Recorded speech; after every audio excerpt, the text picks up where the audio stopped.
धर्म में मकर संक्रांति का बहुत ही महत्व है। सनातन धर्म के हिसाब से और नए अंग्रेजी वर्ष के मुताबिक ये साल का सबसे पहला त्योहार होता है। संक्रांति का त्योहार पूरी तरह से भगवान सूर्य की आराधना का दिन होता है। ज्यादातर लोग ये बात को नहीं जानते कि हम मकर संक्रांति का त्योहार क्यों बनाते हैं। तो चलिए जानते हैं इस वीडियो में मकर संक्रांति से जुड़े कुछ रोचक तथ्य। सनातन धर्म की पौराणिक कथाओं के अनुसार मकर संक्रांति के दिन ही गंगा जी राजा भागीरथ के पीछे पीछे कपिल मुनि के आश्रम से होते हुए सागर में जा मिली थी। इसीलिए मकर संक्रांति के दिन गंगा स्नान का बहुत ही महत्व माना जाता है। दूसरी कथा के मुताबिक इस दिन भगवान सूर्य अपने पुत्र शनिदेव से नाराजगी को भुलाकर उनके घर गए थे। पुराणों में वर्णित बातों के हिसाब से माना जाए तो मकर संक्रांति के दिन देवता धरती पर प्रकट होकर गंगा जी में स्नान करते हैं। अगर मकर संक्रांति का साइंटिफिक रीजन यानी कि वैज्ञानिक कारण जाना जाए तो इस दिन से सूर्य देवता की गति बदल जाती है, यानी कि सूरज धनु राशि को छोड़कर मकर राशि में प्रवेश कर जाता है और उसकी जो गति होती है वो उत्तरायण होती है। इसलिए मकर संक्रांति के दिन को उत्तरायण भी कहा जाता है। ये इस बात का प्रमाण होता है कि अब शीत ऋतु की गति धीमी पड़ने लगेगी। एक शताब्दी से मकर संक्रांति का त्योहार हर साल की जनवरी की 14 या 15 जनवरी तारीख को मनाया जाता है। साउथ के कई राज्यों में इसे पोंगल के नाम से जाना जाता है। मकर संक्रांति, संक्रांति, पोंगल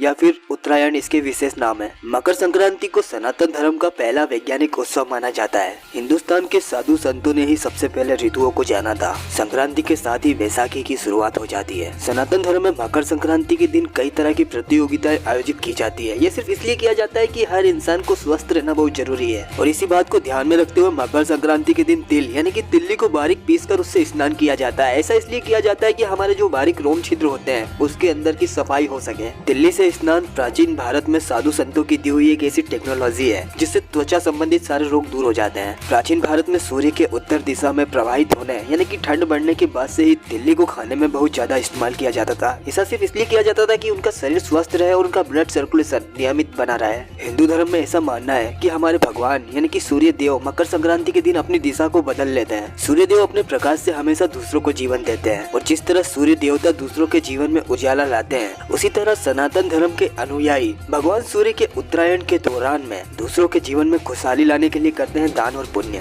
इसलिए मकर संक्रांति के दिन दान का बहुत ही महत्व माना जाता है। दोस्तों इस वीडियो में हमने आपको बताया मकर संक्रांति से जुड़े कुछ ऐसे तथ्य जो शायद आप नहीं जानते होंगे। अगर आपको ये वीडियो पसंद आए तो इसे लाइक जरूर करें।